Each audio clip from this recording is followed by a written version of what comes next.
테크 리뷰어 입장에서는 포코 X7 프로 너무나 괜찮은 스마트폰이었던 것 같습니다. 안녕하세요, IT 진심인 남자 틴노입니다. 오늘은 제가 사전 예약하자마자 바로 지른 샤오미 포코 X7 프로 대략 10일 조금 넘게 사용하면서 실사용 장단점 리뷰를 한번 남겨볼까 합니다. 제가 직접 쓰려고 유심까지 끼워서 실사용을 하고 있는데 와, 이거 갤럭시 A 시리즈 올킬할 수도 있겠다는 생각이 들었는데 빠르게 살펴볼게요.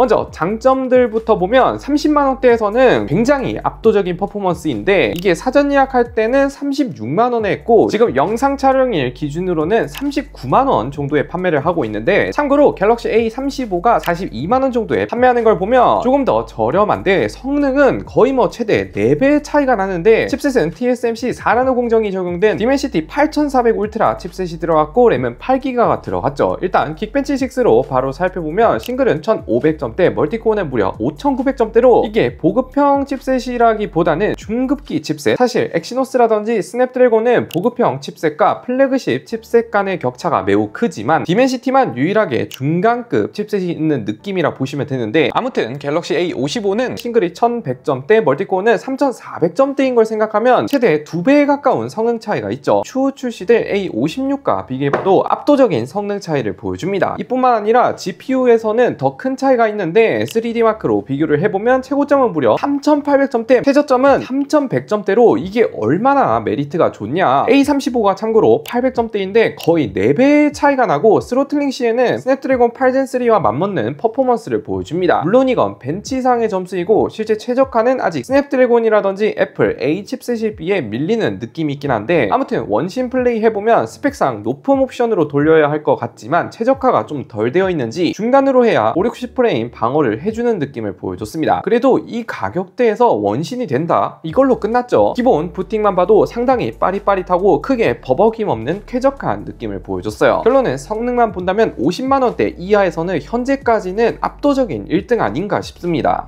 두 번째는 매우 빠른 충전 속도죠. 배터리는 참고로 실리콘 카본 소재의 배터리가 들어갔기에 배터리 용량도 클 뿐더러 일단 소재 특성상 기존 리튬 폴리머에 비해서 충전 속도라든지 밀도를 더 키울 수 있긴 하지만 단점으로는 안정성이라든지 배터리 스웨일링 현상이 있죠. 기존 배터리 소재보다 좀 더 잘 일어난다는 단점이 있긴 하지만 아무튼 충전 속도만 보면 진짜 거의 미친 수준 아닌가. 최대 90W 충전을 지원하는데 이것도 여러 방면에서 제가 측정을 해보니까 90W까지는 측정하긴 어려웠긴 했지만 70W까지 종종 피크를 쳐줬고 실제로 꾸준히 50W 내외로 계속 먹더라고요. 아무튼 15분 충전에 무려 50% 가까이 차고 30분 충전에는 80%, 완충에는 단 50분이면 충분하다 보니 충전 속도는 아주 어메이징하죠. 세 번째 장점은 베젤이 상당히 얇다는 점. 물론 플래그십과 비교해보면 조금 더 두툼하긴 하지만 그래도 보급형인 걸 감안해보고 보면 베젤이 굉장히 얇은 편이라고 볼 수 있습니다. 실제로 갤럭시 A35, A55와 비교를 해볼 때 한눈에 봐도 차이가 있죠. 이 정도면 거의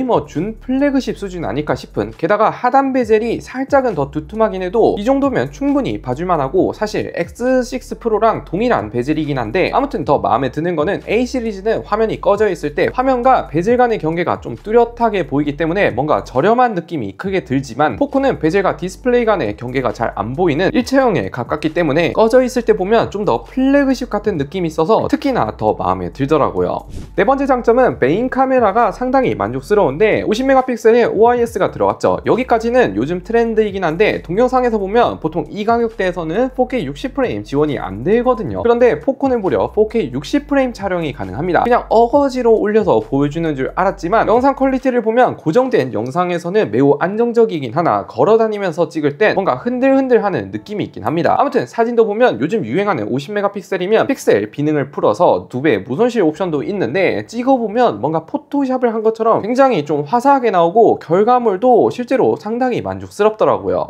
이제 단점들도 봐야죠. 국내 정말 한정이긴 하지만 샤오미가 올 초에 국내 진출을 스타트하면서 레드미 노트 14부터 시작해서 이제 어댑터를 빼는 것 같더라고요. 그래서 원래라면 90W 어댑터가 같이 동봉이 돼야 하지만 정발에서는 어댑터가 빠지고 사실상 크게 의미가 없는 A2C 타입만 줍니다. 그래도 저는 90W를 쓰려고 최근에 샤오미가 120W짜리 지에노 소형 충전 어댑터를 내놨던데 3만원 주고 샀더니 생각보다 부피도 작고 노트북까지도 충전이 되다 보니 120W짜리 어댑터 이번에 한번 구매해보는 것도 나쁘지는 않은, 그리고 충전기만 없지 케이스도 여전히 공짜로 주고 살 때 보호 필름 필름도 여전히 붙여져 있더라고요. 두 번째 단점은 발열이 생각보다 크다. 일단 성능 하나만큼은 40만원 내외에서는 압도적인 1등이긴 하지만 발열이 좀 있는 편. 참고로 보급형임에도 베이퍼 챔버 들어가 있고 각종 쿨링 시스템이 들어가 있음에도 불구하고 제가 여태까지 써본 보급형 중에서는 열이 가장 자주 올라오는 것 같은데, 제가 아이폰 16 프로 맥스랑 발열 체크를 해봤거든요. 우선 초반 발열은 포코가 좀 더 안정적이죠. 그러나 1분대가 되자마자 바로 16 프로 맥스를 앞질러 버리더니 2분이 됐을 때 바로 42도를 찍어 버렸는데 16 프로 맥스보다 2배나 더 뜨겁고 5분대에서는 무려 46도, 심지어 이게 끝이 아니라 10분 경과 시에는 무려 48도, 그 이후에는 최대 52도까지 찍어버리는 보급형 치고는 엄청난 온도를 보여줍니다. 그래서 최대 16 프로 맥스 대비 6도 정도 더 뜨거운 느낌? 성능을 위해 발열을 포기한 느낌이 들긴 하더라고요. 그래도 3D 마크 안정성은 80%대로 태블릿 수준의 성능 유지력을 보여준다는 장점은 있기는 합니다.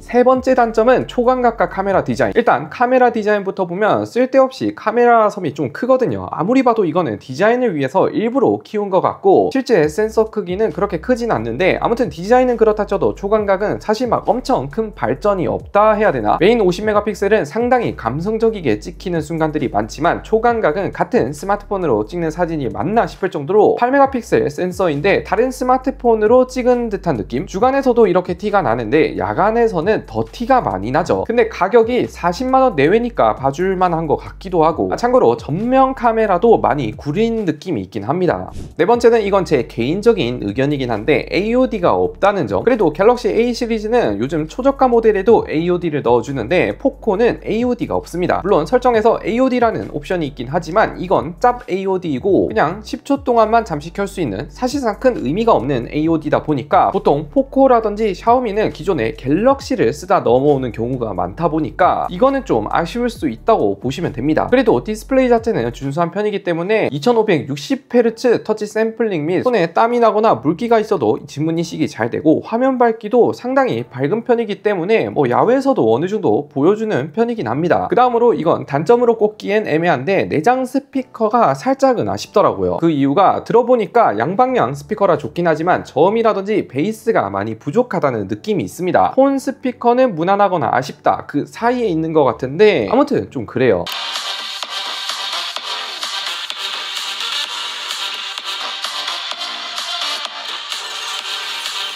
그리고 배터리도 무려 6000mAh가 들어가서 상당히 오래가는 편이긴 한데 칩셋 소모가 커져서 그런지 배터리는 1000mAh가 늘은 것 치고는 그렇게 막 드라마틱하게 늘지는 않은, 물론 상당히 오래가는 편이긴 한데 샤오미나 포코는 배터리 타임 확인이 없어서 해외 리뷰어들 자료를 찾아보니까 전작 대비 7-8% 정도 배터리 타임이 늘었더라고요. 그래서 아마 100% 사용 기준 7, 8시간 내외로 사용할 수 있지 않나 싶어요. 일단 제 기준으로 볼 때는 하루 정도는 충분히 사용이 가능했습니다. 마지막으로 한국 정발이라서 마음에 안 드는 것 중에 하나가 카메라 셔터음이 너무 커서 조용히 찍고 싶을 때 가끔 놀란다 해야 되나?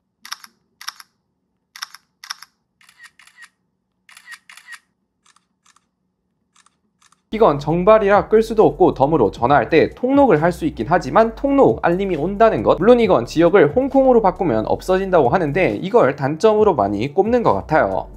이렇게 A 시리즈 올킬, 포코 X7 프로 10일 정도 실사용해보면서 장단점 정리를 해봤는데 요약을 해보자면 이거 어떤 사람이 사면 좋냐? 일단은 성능 면에서 현재까진 가장 1등으로 가성비가 좋다 보니까 나는 폰을 구매하는 데 있어서 가성비와 성능을 우선적으로 본다 하시면 추천을 드릴 수 있을 것 같고, 반대로 한국에서는 중국제라고 하면 보안이라든지 각종 그런 거 있잖아요. 그래서 대부분 그래도 A 시리즈를 사지 않을까 싶긴 한데 테크 리뷰어 입장에서는 포코 X7 프로 너무나 괜찮은 스마트폰이었던 것 같습니다. 마감도 상당히 훌륭하고 성능도 이 가격대에서는 절대 볼 수 없는 퍼포먼스에 앞으로도 개인적으로 저는 꾸준히 정발이 많이 됐으면 좋을 것 같긴 하네요. 아무튼 여러분들은 어떻게 생각하는지 댓글로 의견 마구마구 남겨주세요.